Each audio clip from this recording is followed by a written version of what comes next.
For 25 years, Eleanor built her husband's real estate empire from the shadows.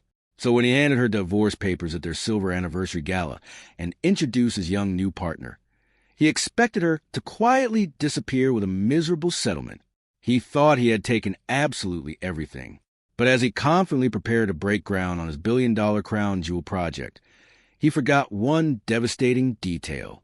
He didn't own the dirt he was building on. She did. Keep watching until the very end to see exactly how she takes it all back. And don't forget to subscribe, and tell me in the comments where in the world you are watching this from today. Make sure to keep watching until the very end to witness exactly how she completely turns the tables and reclaims her legacy. Before we dive into the story, please take a quick moment to like this video and subscribe to the channel. I would also love for you to drop a comment below, letting me know where in the world you are tuning in from today. It is always a genuine joy for me to see the diverse places my viewers call home. The clinking of crystal champagne flutes echo to the grand ballroom of the Waldorf, a delicate sound that always signaled the arrival of something expensive. For 25 years, Eleanor had been the quiet architect of those moments. Tonight, the room was bathed in the warm, golden glow of 1,000 candles, illuminating the faces of the city's most influential elite. They had all gathered to celebrate a milestone. Richard, standing at the center of the room with his signature effortless charm, raised his glass. The silver streaks in his hair only seemed to amplify his distinguished presence. The celebrated real estate developer who had conquered the skyline. He looked directly at Eleanor, his voice thick with a perfectly calibrated emotion that hushed the entire room. He called her his quiet anchor. He spoke of her unwavering grace, telling the crowd that his empire would be nothing but dust without her steady hands. The applause was deafening. Eleanor smiled, a soft, practiced expression, feeling the weight of the silver anniversary necklace resting against her collarbone. It was heavy, beautiful, and cold. Psychologists often talk about cognitive dissonance, the mental discomfort of holding two conflicting beliefs at the very same time. Eleanor would come to understand this feeling intimately exactly 10 minutes later. The applause had barely faded when Richard caught her eye and gave a subtle nod toward the venue's courtroom, away from the flashing cameras and the fawning investors. She followed him, assuming it was for a private moment, a quiet exchange between partners who had built a life from nothing. But when the heavy oak door clicked shut, shutting out the jazz band playing in the distance, the temperature in the room seemed to plummet. Richard did not reach for her hand. The warmth that had just captivated a ballroom of hundreds vanished from his eyes, replaced by the sterile, calculating stare of a man evaluating a balance sheet. He reached into the inner pocket of his tailored tuxedo jacket and pulled out a thick, unmarked manila envelope. He held it out to her. He did not say, "Happy anniversary." He simply told her to open it. Inside were divorce papers, executed with a lethal, terrifying precision. Before Eleanor could even process the words printed on the stark white pages, the courtroom door opened again. A woman stepped inside. She was young, perhaps early 30s, wearing a structured emerald gown that commanded the shadows of the small room. Her posture was uncompromising. Richard did not flinch. His voice, the same voice that had just declared his eternal devotion to Eleanor in front of their closest friends, was entirely flat. He introduced the woman as Sloane, describing her not just as his new managing partner in the firm, but in life. The absolute cruelest part was not the betrayal itself, but the sheer, unhurried efficiency of it. Richard leaned against the mahogany panel wall and casually explained that this transition had been fully orchestrated for over a year. While Eleanor was planning holidays and scheduling his doctor's appointments, Richard and Sloane had been restructuring assets, realigning alliances, and timing this exact moment for maximum leverage. Eleanor stood in the dim light of the courtroom, the heavy silver necklace suddenly feeling less like a tribute and more like a beautifully polished chain. The jazz music continued to seep through the walls, upbeat and completely indifferent to reality that her entire adult life, every sacrifice and every silent victory, had just been exposed as a carefully managed 25-year illusion. The silence of the sprawling penthouse the next morning was absolute, a stark contrast to the hollow symphony of the ballroom the night before. Eleanor sat at the long mahogany dining table, a half-empty cup of black coffee cooling in her hands, staring out the city skyline Richard so proudly claimed to have built. For 2 decades, the world had seen only the polished veneer of Richard's success, the charming visionary who could talk a bank out of millions with just a handshake and a perfectly tailored smile. What the world never saw, what the magazines and the business journals never printed, was the blood and the ink spilled in the shadows to keep that empire from collapsing. In the terrifying early years, when the debts were suffocating and the creditors were circling, it wasn't Richard who saved them. It was Eleanor. She was the one who stayed awake until 3 a.m, quietly redrafting the flawed contracts Richard had signed in his impulsive arrogance. She was the one who meticulously managed the cash flow, who smoothed over the ruffled feathers of insulted partners, and who built the actual foundational structure of the firm, while he played the charismatic face. Her labor had been invisible scaffolding holding up his towering ego. Psychologists refer to this dynamic as the erased history, the deliberate rewriting of a shared past by the partner who holds a microphone. By noon, the true brutality of Richard's plan was fully in motion. His legal team, a predatory firm known for scorcher tactics, did not merely send a proposal. They launched a coordinated siege. Eleanor's access to the joint corporate accounts was abruptly severed. Her security clearance at the downtown headquarters was revoked.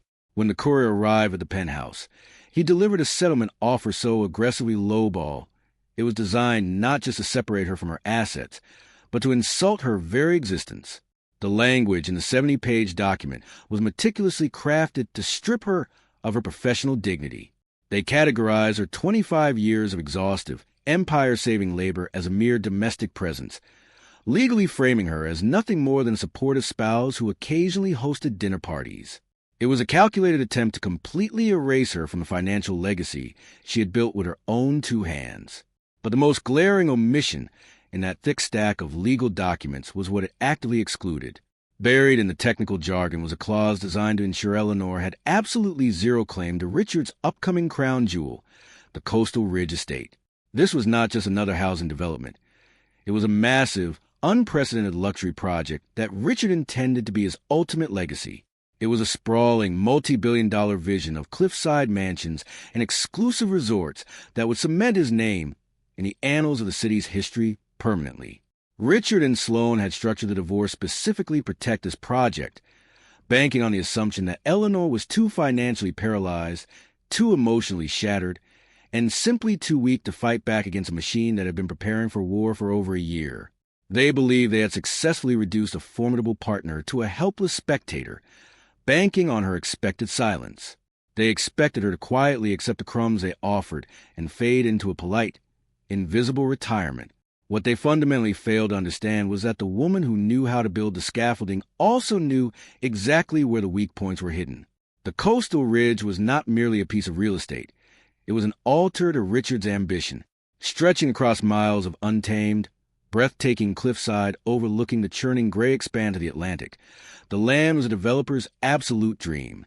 It was a kind of pristine, untouchable topography that men like Richard spent their entire careers hunting. In his mind, and in the glossy brochures already circulating among global investors, those cliffs were already conquered. He and Sloane spent their afternoons standing over massive boardroom tables unrolling blueprints, pointing at the designated zones for infinity pools, helipads, and sprawling glass-wall mansions. They saw the future, an empire of luxury that would immortalize his name. But in their feverish rush to design the skyline, they had made the most lethal mistake a builder can make. They had completely failed to look down at the soil beneath their feet. Arrogance has a remarkable way of blinding people to the fine print of their own history, and Richard's ego had just created a catastrophic blind spot. 12 years ago, long before Coastal Ridge was a multi-billion-dollar prospectus, that jagged stretch of coastline was quietly acquired. It was not purchased under Richard's name, nor was it swallowed by his ever-expanding corporate umbrella. It was bought quietly, deliberately, through a blind holding company known as the Oakhaven Trust. The capital for that acquisition had not come from Richard's leveraged bank loans or his slick investor pitches. It had come directly from Eleanor's late father, a quiet man who possessed deep, old-world wealth and a profound distrust of his son-in-law's flamboyant business practices. At the time, Richard was too busy chasing immediate, flashy profits in the city center to care about a barren, wind-swept stretch of rock by the ocean. He had casually dismissed the transaction, assuming the Oakhaven Trust was simply another rubber stamp entity, a dusty financial vehicle managed by aging, irrelevant attorneys in wood-paneled offices. He had allowed the paperwork to be filed and forgotten, comfortably confident that whatever belonged to his wife inevitably belonged to him. That assumption was about to become the single most expensive error of his life. What Richard and his sharp, ruthless new partner had conveniently failed to verify in their year-long, meticulous exit strategy was the actual, binding legal architecture of that holding company. The Oakhaven Trust was not managed by a board of passive lawyers. It required no committee votes or external approvals. Eleanor was the sole executor, the absolute signatory, an exclusive controlling interest of every single grain of dirt on that cliffside. Her father had designed it that way specifically to protect her, a quiet fail-safe buried deep in the bedrock of their marriage. Richard was currently securing massive international loans, hiring fleets of architects, and aggressively marketing a legacy project on a foundation he fundamentally did not possess. He was standing on a global stage, declaring himself the king of a kingdom to which he held absolutely no deed. Without Eleanor's literal, physical signature in blue ink on the final transfer documents, every bulldozer, every concrete mixer, and every luxury pavilion of the Coastal Ridge estate was an act of massive, undeniable trespassing. Richard had engineered his entire divorce strategy on the arrogant premise that Eleanor was powerless, entirely oblivious to the devastating reality that she held the absolute, undisputed key to his destruction, resting silently in the soil. The expected reaction to a betrayal of this magnitude is noise. Richard and his predatory legal team had braced themselves for the standard theatrical fallout of a high-net-worth divorce. They anticipated frantic phone calls, the immediate hiring of a loud, aggressive bulldog attorney, and a messy, highly public scramble for whatever scraps of the corporate estate she could claw back.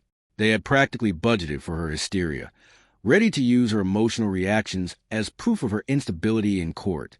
Instead, Eleanor gave them absolutely nothing. Rather than engaging in a futile, undignified tug-of-war over an insulting settlement, she quietly packed a single leather valise, handed her penthouse keys to a bewildered concierge, and disappeared.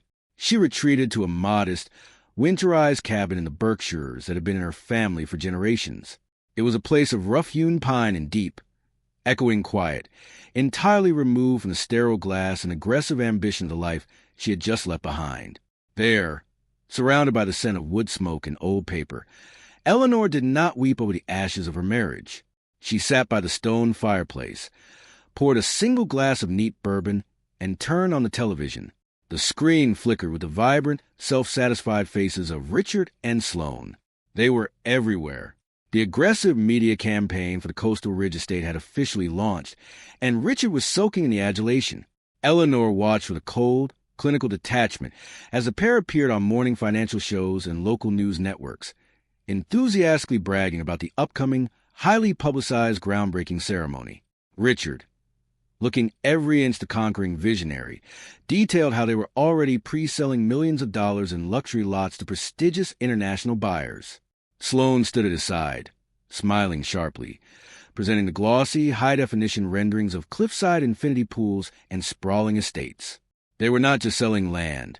They were selling Richard's ultimate legacy, taking massive, non-refundable deposits based entirely on the illusion of ownership. Every televised boast, every signed pre-sale agreement, and every arrogant press release was another brick in the towering structure of Richard's legal and financial liability. Eleanor did not reach for the phone to stop them. She understood a fundamental truth about men blinded by their own hubris. The most devastating weapon you can use against a towering ego is the unobstructed space to let it expand until it bursts. While Richard was busy building an empire of cards on national television, Eleanor reached out to the one man who understood the precise architecture of the trap she was setting. Arthur Pendleton was her late father's trust attorney, a fiercely loyal, semi-retired legal brilliant mind who preferred fly fishing in quiet streams to shouting in corporate boardrooms. He possessed a memory like a steel vault and a deep, ingrained disdain for men like Richard. When Eleanor laid out the situation on the scarred wooden table of the cabin, Arthur did not offer empty platitudes or pity. He simply opened his battered leather briefcase, adjusted his spectacles, and went to work. Together, They spent weeks quietly and methodically compiling the airtight documentation required to prove the Oakhaven Trust's absolute, unassailable sovereignty over the coastal ridge land. They traced every deed, verified every original signature, and fortified the legal walls around the property until it was completely impenetrable. Eleanor embraced a profound, lethal power of strategic silence. She allowed Richard's attorneys to send their increasingly arrogant emails demanding she accept a lowball settlement. Letting them believe her lack of response was a symptom of total defeat. She knew that every day she remained quiet, Richard's financial exposure grew exponentially. He was digging his own professional grave with a silver shovel, completely unaware that the woman he discarded was quietly holding the deed to the cemetery. The strategy of financial starvation is one of the oldest and most brutal tactics in high-stakes divorces. Sloan, operating with the cold precision of a corporate liquidator, initiated the strike on a Tuesday morning. Without warning, every platinum credit card bearing Eleanor's name was abruptly declined. The joint checking accounts, the emergency funds, even the automated payments for the modest cabin's utilities were ruthlessly severed and frozen. Sloan's objective was crystal clear: to manufacture an immediate, suffocating panic. She wanted to drain the oxygen from Eleanor's life so quickly that the insulting settlement sitting on her desk would suddenly look like a life raft rather than a humiliation. They expected Eleanor to crack under the sudden, degrading inability to buy basic necessities or keep the heat running. They anticipated the desperate, furious phone calls begging for access to her own money. They assumed that a woman accustomed to 2 decades of luxury would shatter the moment the velvet ropes were dropped, forcing her to crawl back to the negotiating table out of sheer, unadulterated desperation. But Eleanor did not shatter, and she certainly did not dial their numbers. Instead, she opened a small velvet-lined mahogany box that she had quietly packed in her lone valise on the night of the gala. Inside rested a collection of antique, heirloom jewelry passed down from her grandmother, pieces Richard had always dismissed as too understated for his flashy lifestyle. She drove into a quiet neighboring town, bypassing the high-end jewelers where she might be recognized, and walked into the subdued office of an independent estate appraiser. With absolute composure, she laid out a diamond brooch and a heavy gold watch, parted with her family's history to secure her future. The transaction was swift, entirely untraceable, and yielded exactly enough liquid capital to cover Arthur Pendleton's retainer and the mounting filing fees required to fortify the Oakhaven Trust. She absorbed the indignity of the moment with stoic grace, never once tipping her hand, never once revealing the devastating trump card she held. She willingly accepted the illusion of poverty to protect the reality of her absolute power. While Eleanor was quietly trading diamonds for legal ammunition, Richard was gorging himself on debt. The Coastal Ridge estate was an undertaking of such monstrous scale that Richard's firm did not possess the liquid capital to actually break ground. To finance the sprawling infrastructure, the miles of freshly paved roads, and the heavy excavation equipment, Richard turned to a syndicate of aggressive international investment banks. He signed staggering 9-figure construction loans, leveraging his entire existing portfolio to the absolute breaking point. But the banks required a primary, tangible asset to secure that level of astronomical funding. With reckless, blinding arrogance, Richard pledged the coastal ridge land itself as a collateral. He signed dozens of pages of binding loan agreements, legally assuring the most ruthless financial institutions on the planet that he held the clear, unencumbered title to the cliffside acreage. The trap was now set with absolute mathematical perfection. Richard was operating on a level of leverage that left absolutely zero margin for error. He had tied the survival of his entire commercial empire to a singular piece of earth, betting everything he owned on the development of those cliffs. By freezing Eleanor's accounts, Sloan thought she was sealing the final cracks in their fortress. In reality, she was just ensuring that Eleanor remained perfectly silent while Richard enthusiastically constructed a colossal financial house of cards. The massive bank loans, the multi-million-dollar pre-sales, and the international press coverage were all heavily dependent on a foundational deed that sat securely in the battered leather briefcase of a semi-retired attorney in the Berkshires. Richard had handed his neck to the banks, and Eleanor alone held the key to the lock. The biting salt wind of the Atlantic Ocean whipped against the massive, pristine white pavilions erected directly on the rugged edge of the coastal ridge. Richard spared absolutely no expense for the groundbreaking gala, transforming the desolate, breathtaking cliffside into an opulent temporary fortress of luxury.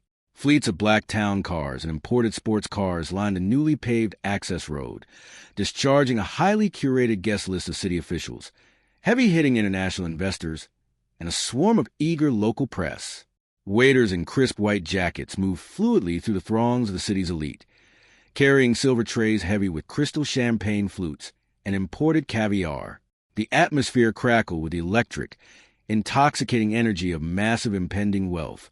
Richard stood near the edge of the pavilion, his silver hair immaculate despite the ocean breeze, holding court with a syndicate of European bankers who held the 9-figure loans, keeping his empire afloat. He was entirely in his element, radiating the invincible aura of a man who believed he had successfully conquered both the skyline and his own past. At his side, Sloane was masterfully playing the role of the brilliant, uncompromising visionary. She glided from group to group in a striking crimson trench coat, commanding the attention of mayors and zoning commissioners. She enthusiastically pointed toward the horizon, mapping out exactly where the infinity pools would hang over the cliffs and where the private helipads would be poured. She was openly taking credit for the aggressive acquisition strategy, framing the entire Coastal Ridge project as the brilliant first stroke of her new reign as Richard's managing partner. They were a portrait of ruthless, unstoppable success, completely intoxicated by the public adulation and the sheer scale of the money they were ostensibly about to unearth. To them, the land beneath their expensive shoes was already conquered territory, and the woman who used to stand beside Richard was nothing more than a minor administrative hurdle they had successfully cleared months ago. Their arrogance had reached such a staggering peak that Richard's legal team had actually couriered a formal, embossed VIP invitation to Eleanor's secluded cabin earlier that week. It was a gesture of pure, calculated cruelty, orchestrated by Sloane to twist the knife one final time. They expected the glossy card to be a devastating psychological blow, a stark reminder of the empire she had been violently expelled from. They fully anticipated that Eleanor, financially starved and emotionally broken, would be too humiliated, too impoverished, and too defeated to ever show her face among the billionaires and politicians.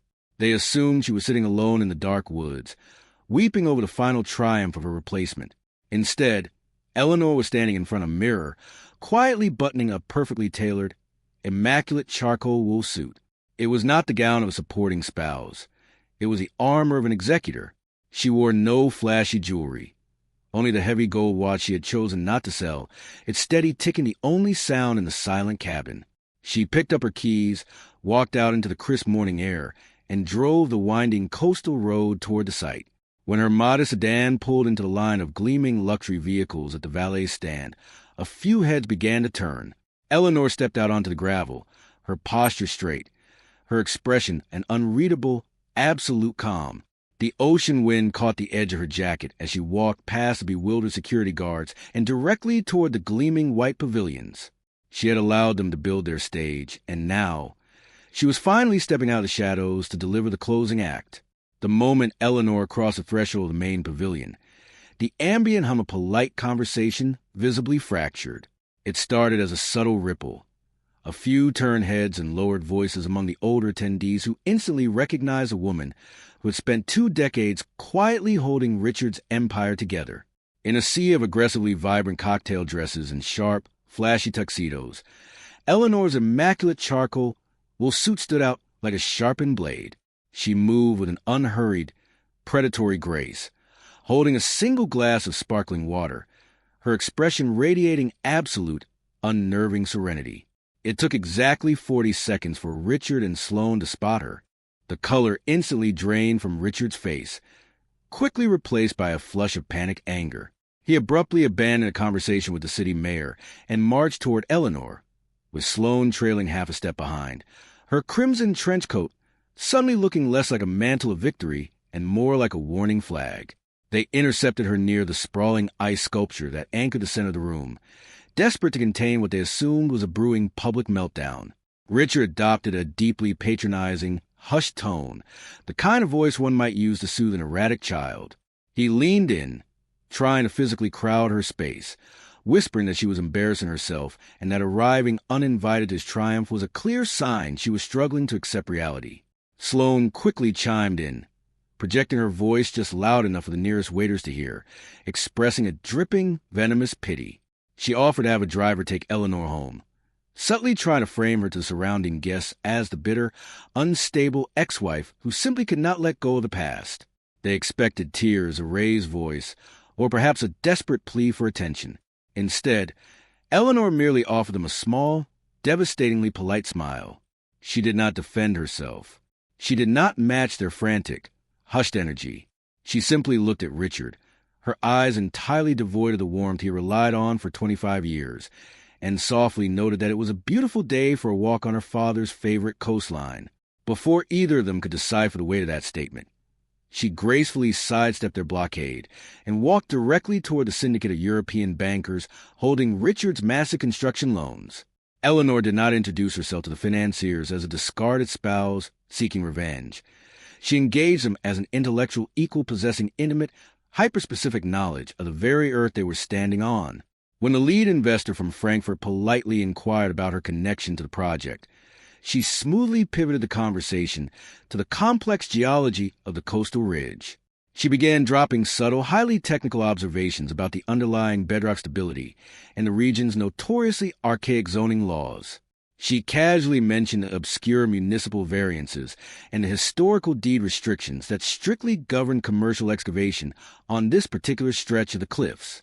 The bankers, men who spent their lives mitigating risk and analyzing fine print, were immediately captivated. They leaned in, setting down their champagne flutes, recognizing a true, razor-sharp intellect when they heard it. Eleanor spoke their language flawlessly, articulating potential regulatory bottlenecks that Richard's glossy prospectuses had conveniently glossed over. Across the pavilion, Sloane watched the interaction with a mounting, icy sense of dread. She saw the most powerful men in the room completely ignoring Richard, choosing instead to hang on to every word spoken by the woman they had tried to erase. Sloane realized with sudden, terrifying clarity that Eleanor was not having a breakdown. She was holding court, and the foundation of their perfect gala was already beginning to silently fracture beneath their feet. The afternoon sun dipped lower, casting long, dramatic shadows across the cliffside as Richard motioned for the most crucial attendees to gather inside the grand glass pavilion. This was the moment he had meticulously engineered, the ceremonial pinnacle of his career that would be splashed across the front pages of every Financial Times and local newspaper by morning. The lead institutional investors, the city mayor, and a tight cluster of elite press correspondents filed into the transparent structure, surrounding a massive oak table draped in pristine blueprints and towering stacks of municipal development permits. Richard stood at the head of the table, flanked by Sloane and his lead attorney, practically vibrating with the intoxicating rush of total victory. He had the money, he had the political backing, and now he just needed the ink. The flashing cameras reflected off the glass walls as the city clerk, a meticulous man with wire-rimmed glasses, cleared his throat and formally announced the final procedural requirement. He stated for the official record that all municipal approvals were contingent upon one final authorization signature to formally transfer the underlying deed and permit the immediate breaking of earth. He called for the designated legal representative of the holding company, the Oakhaven Trust, to step forward and execute the documents. Richard offered a dismissive, confident wave toward his legal team, leaning over to whisper something entirely self-satisfied into Sloane's ear. He fully expected one of his overpaid, faceless corporate suits to step out of the shadows, produce a rubber stamp, and officially hand the keys to his billion-dollar kingdom. He had never once questioned the mechanics of the trust, assuming his vast wealth and aggressive lawyers had smoothed over any potential bureaucratic hurdles months ago. The heavy silence in the glass pavilion stretched for 5 seconds, then 10, broken only by the rhythmic clicking of camera shutters. None of Richard's attorneys moved. Instead, the tightly packed crowd of billionaires and politicians slowly began to part, an involuntary parting of the sea responding to a sudden, absolute shift in the room's gravity. The soft, deliberate sound of heels clicking against the temporary wooden flooring echoed through quiet space. Richard's self-satisfied smirk froze, slowly morphing into an expression of uncomprehending horror as Eleanor stepped out from the periphery and walked calmly to the center of the oak table. Sloane instinctively reached out, grabbing Richard's arm with a grip tight enough to whiten her knuckles. Suddenly realizing that the technical jargon Eleanor had been weaving among the investors was not a desperate plea for attention, but a meticulously laid trap snapping shut. The city clerk looked up, adjusting his glasses, and politely asked Eleanor if she was lost. She did not raise her voice. She did not look at Richard. She simply unclasped the leather portfolio she'd been quietly holding at her side and withdrew a thick, impeccably bound stack of original legal documents. Placing them firmly on the blueprints, she announced to the dead silent room that she was not lost. With absolute devastating clarity, she stated her name not as Richard's discarded wife, but as the sole executor, the exclusive signatory, and the absolute controlling interest of the Oakhaven Trust. She slid the heavy, undeniable proof of her sovereignty across the table directly to the clerk. Richard stood entirely paralyzed, the oxygen violently vacuumed from his lungs, watching the woman he had so arrogantly erased systematically dismantle his entire legacy with a single, irrefutable stack of paper. The silence inside the glass pavilion was so absolute it felt as though the atmospheric pressure had suddenly dropped. The only sound was a rustle of heavy parchment as the city clerk hastily reviewed the original trust charters, his eyes widening with every undeniable clause he scanned. He looked up, pale and visibly trembling, and nodded to the silent room, confirming what Richard's mind simply refused to process. Eleanor did not gloat. She did not raise her voice or offer theatrical monologue of vengeance. She simply turned her attention away from her paralyzed ex-husband and addressed the syndicate of European bankers standing at the edge of the table. With the calm, surgical precision of a woman who had spent 2 decades cleaning up catastrophic messes, she explained the reality of their investments. She methodically outlined how Richard had recklessly leveraged his entire firm, using the coastal ridge land as the sole collateral for his 9-figure construction loans. She let that fact hang in the air for a fraction of a second before delivering the fatal blow. She informed the stunned financiers that Richard had fraudulently pledged an asset he fundamentally did not own and had never owned, rendering every single one of their loan agreements entirely unsecured and functionally worthless. The financial implications hit the room like a physical shockwave. In less than 3 minutes of pure, undisputed legal reality, the glittering illusion of Richard's empire evaporated. Eleanor picked up the gold pen resting beside the municipal development permits. She did not sign them. Instead, she formally and permanently declined the authorization, speaking directly to the city mayor and the press correspondents whose cameras were suddenly recording every devastating second. By officially refusing the land transfer, she instantly triggered the default clauses buried deep within Richard's massive loans. The banks would call their debts by morning, and without the Coastal Ridge collateral, his over-leveraged company would be forced into immediate, catastrophic bankruptcy. He was not just losing a project. He was losing everything. The empire he had built on her invisible labor was collapsing in real time, crushed under the unbearable weight of a single, denied signature. Sloane, who had spent the entire afternoon basking in the glow of her anticipated triumph, suddenly understood the math. She was a creature of calculated ambition, and she recognized a sinking ship the instant the hull split open. As the European bankers furiously began dialing their legal departments and the city officials awkwardly stepped back on the table, Sloane physically retreated. She did not offer Richard a word of comfort. She did not reach for his hand or attempt to salvage the rapidly disintegrating situation. Instead, she took one long, assessing look at the shattered man standing before her, correctly evaluating that his prestige, his wealth, and his power had just vanished into thin air. Without a backward glance, she turned and slipped through the parting crowd, abandoning him entirely in front of flashing cameras and the murmuring elite. She had signed on for an empire, not a financial crater, and her loyalty evaporated the moment the leverage collapsed. Richard was left completely isolated at the center of the glass pavilion. A king stripped his crown in front of the very people he had sought to conquer. The charismatic, invincible developer who had commanded the ballroom just months ago was entirely gone, replaced by a hollow, humiliated fraud. He stood trembling, his hands gripping the edge of the oak table, staring blankly at the impeccably bound Oakhaven Trust documents that had just ended his life's work.